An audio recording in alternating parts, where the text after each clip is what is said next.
Good morning, Rockets fans. Today we're going to be talking about yesterday's game, Rockets versus the Jazz. We got our revenge. The last time that we played the Utah Jazz, they beat us pretty bad, and they gave us a run for our money this time around too. But we did come out with the win, so I definitely got to give credit there.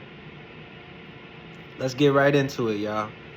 In the first quarter, we started the game with great ball movement, and that was a theme throughout the entirety of the game.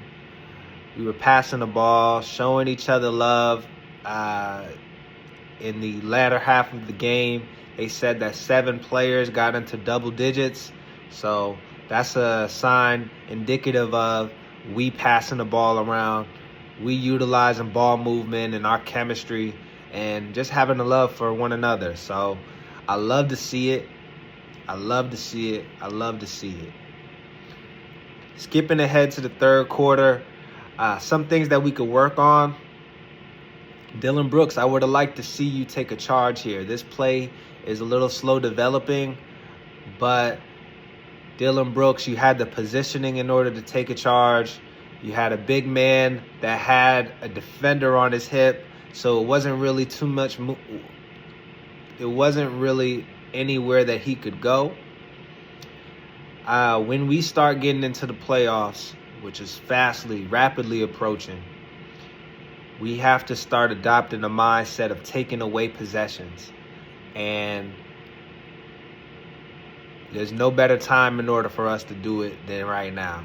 Practicing for right now so that we can get all the kinks out, so that we can have that mindset going into the playoffs. Just like how I was saying earlier in the season, we need to have the mindset of finding the opportunities where we can finish strong at the rim and getting into that dunker's mindset. I'm sure that y'all remember me saying that. Getting into the dunker's mindset, because we can ill afford having missed layups in the playoffs when every possession counts, when mistakes are magnified. So dunking the ball, finishing strong at the rim ensures that we're able to come away with 2 points. It's not more about the sexiness of the play or and putting the butts in the seats when it comes to dunking. It's more about the efficiency and making sure that we have 2 points and not leaving it up to chance whether or not we're making or missing layups, which we've struggled. Y'all all know that we've struggled with making and missing layups. But I do got to give credit to the Rockets. We were using the rim to shield our defender off, eliminating the shot blocker, going into the person's body in order to finish on our layups. Ball movement, again, was phenomenal, and it being a theme throughout this game. I would just like to see us use that on playoff contenders for the championship, and not one of the worst teams in the NBA, because the Utah Jazz seem like they're about to get the #1 pick. So let's make sure that we're consistent on our play, consistent on what brand of basketball we want to play each and every night. Keep that in mind, y'all. Player of the game, on the other hand, goes to Alperen Sengun. 33 and 10. Nice double-double. Nice double-double. Play of the game, we can talk about this one here. It's a 2-man game here. Jalen Green having the ball, ends up passing the ball to Alperen Sengun, and he gets the hard finish at the rim.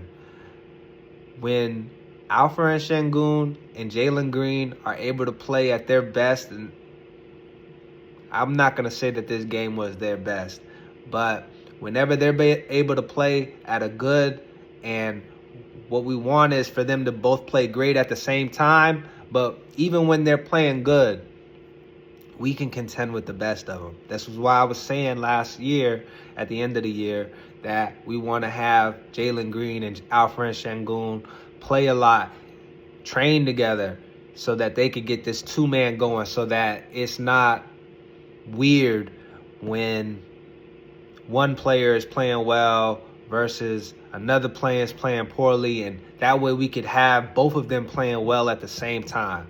When we have both of them playing well at the same time, we could play the game of basketball with anybody. The Celtics of the world, the OKCs of the world, the Cleveland Cavaliers of the world, the better teams in the NBA, to generalize it. And then if we're able to have a tertiary scorer, somebody else that's able to provide defense. I'm looking at Amen Thompson here because he's a superstar in the making, or Dylan Brooks, or Fred. If we're able to have one more person each and every night that could go off and have a great night, the sky is the limit, man. The sky is the limit. But look to games like these. Look to games like these to give y'all motivation to see how good of a team that we can be. Although defense probably isn't something that you want to look at, but on the offensive end, we did a spectacular job. Next game, we play against the Phoenix Suns. This team is going to be in contention for getting into the playoffs. Again, their record does not show exactly how good they are, but we can't let the foot off the gas because we need to play all of these immediate games coming up. We need to play with a high level of focus, because once we secure this second seeding in the playoffs, playoff berth comes first, and then we're able to confirm the second seed overall. Then the latter games in the season, I know that we finish off playing the Nuggets. I would like us for that game not to be, it shouldn't matter, right? And that how we do that is by playing these games, the Phoenix Suns, the Utah Jazzes of the world.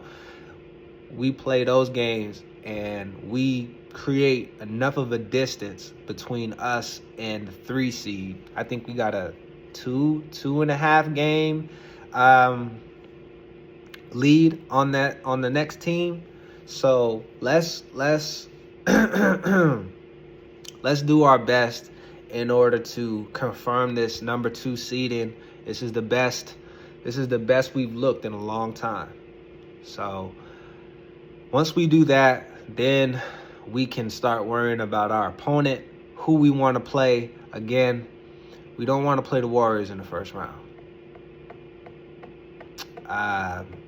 It's not right now. If the playoffs were to start right now, we would play the Golden State Warriors. And although we're not scared of anybody and we're going to put up a fight, those guys over there, man, they're 4-time champions. Those guys over there, man, they got a lot of experience. So we want to play somebody else. And how we're able to control it is by winning these next couple of games. And then when we play, we can, without saying it, we can control who we play. I'm sure that y'all understand what I mean. So, high level of focus. High level of focus for these next couple of games. There is no easy games. Everybody's playing for their livelihood. Everybody's playing for their playoff life. Everybody's playing for playoff positioning. So have a great level of focus these next couple of games, man. Let's knock them out the park, and let's do our big one so that we're able to go as far as we can in the playoffs and take the next step on our quest to get a championship. Peace, y'all. I'm trying to famous, ooh, I'm trying to famous.